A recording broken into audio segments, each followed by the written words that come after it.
with no extra effort on my part. That final mile, I came in at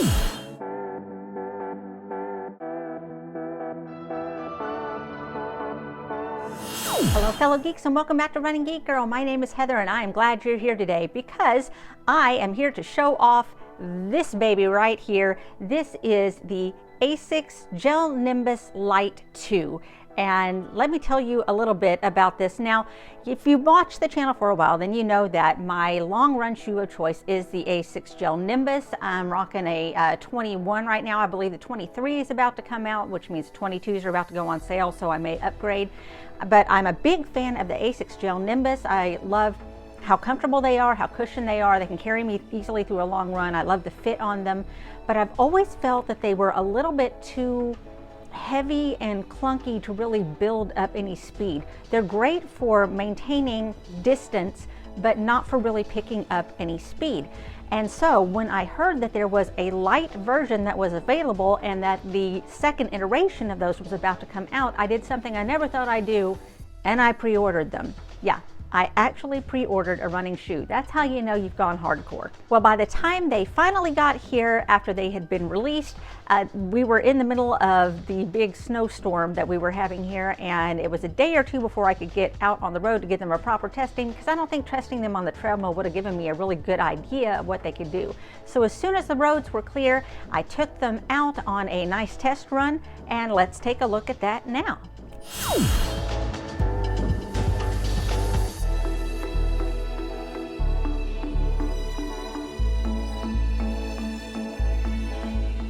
Okay folks, we have a relatively warmish day for February. I've got the brand new Asics Nimbus Lite 2 on right now. We're gonna take these for a test run and see how they do compared to the regular Asics Gel Nimbus. Already I'm noticing a difference, but we'll get to it after I put these through a few little tests.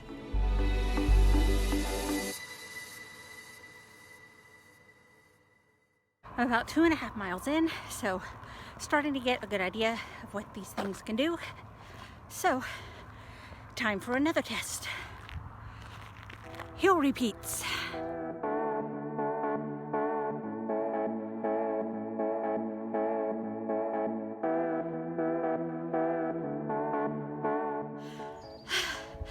The last 100 feet uphill really sucks. But then you feel that snap in your center of gravity when you reach the top, and it's like, bow! It's technical terms. Okay, that's hill repeats done. 2 miles. I'm gonna go for another 1.5 miles on flat and see how we feel. Here we go.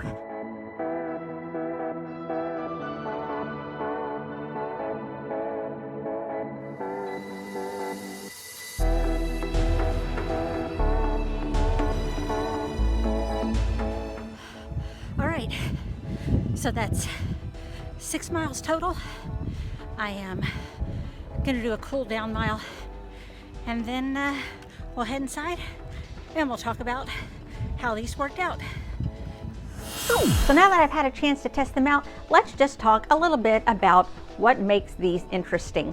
Now, let's talk first of all a little bit about some of the technical specs of the shoe. Now, right now, the colors on these are fairly limited. This is what they call digital grape and black. I am totally fine with it because you know me, I love my bright colors. Now, these are meant to be a road shoe. Now, these have an 11mm drop. Now, you'll know most running shoes usually have about an 8mm drop to a 10mm drop, so these go a little beyond that. These have neutral support and they have a pretty good amount of cushioning. So if you are someone that is a pretty heavy pronator, either overpronator or underpronator, then you may want to look elsewhere. I tend to be an overpronator, but I can get away with wearing a neutral shoe and it totally works for me, especially one that offers as much cushioning as this one does. Now, just like most of Asics shoes, they do feature the flight foam technology within the sole in order to give you a light and cushiony return, and they use the gel technology in the cushioning in order to give you the maximum amount of shock absorption, which I absolutely love. These also include the impact guidance system design,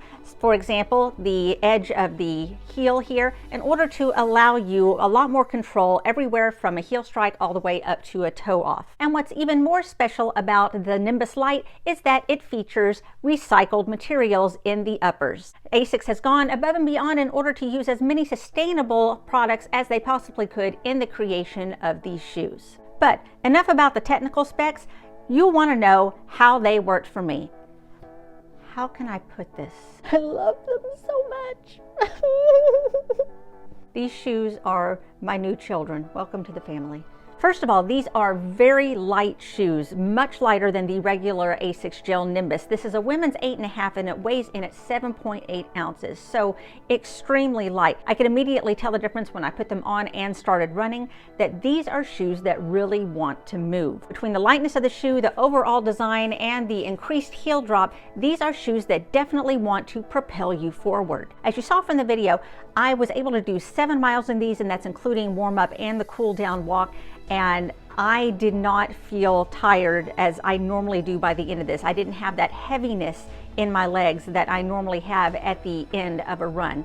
They handled hills very well, they handled corners very well, and the energy return on these was amazing. I could really feel myself wanting to move forward. I felt myself propelled forward in these shoes, and that's something that I haven't felt in a running shoe in quite a while. A lot of this has to do with the overall design of the shoes. You'll notice that there is flexibility in the toe, but not so much within the arch of the foot. That way I am always being pushed forward onto the toe, toeing off, and moving along. This was something that really helped me get a lot more speed than I was used to. At first I thought it might have been my imagination, but then I went back and checked my splits, and I was actually running a lot faster than I normally do without extra effort.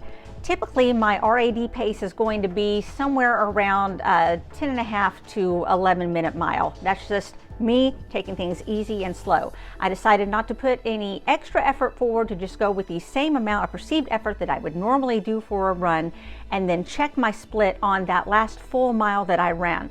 Now, keep in mind that I had just done a long warm up, a run, hill repeats, another run, and was finishing with one final mile. So my legs were pretty tired, I was worn out, and I was ready to go inside, but decided to push for that last little mile. Not so much push the pace, but go ahead and force myself to do one more mile. I checked the split afterwards, and with no extra effort on my part, that final mile, I came in at 9 minutes and 10 seconds. So I was blown away by how much faster this naturally made me without any extra perceived effort on my part.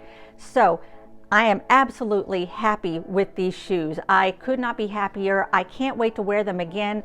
These are definitely going to be my shoe of choice for speed drills and for races. I'm going to have to fight the temptation to want to use them as an everyday shoe just because I love them that much. So, have you had an opportunity to try out any Asics for yourself? Are you an Asics fan, or is there another brand that you tend to be more loyal to? Why don't you let me know down in the comments, and let me know what you think about this review. If you haven't subscribed to this channel, make sure that you click that subscription button below, and maybe even hit that bell icon so you can be notified every time I upload a running video, which I do several times a week. You can also follow me on social media. All the links are going to be down in the description. You can find me across most platforms under the name Running Geek Girl. Thank you so much for stopping by. I'm so glad you're here, and I can't wait to see you next time. Happy running!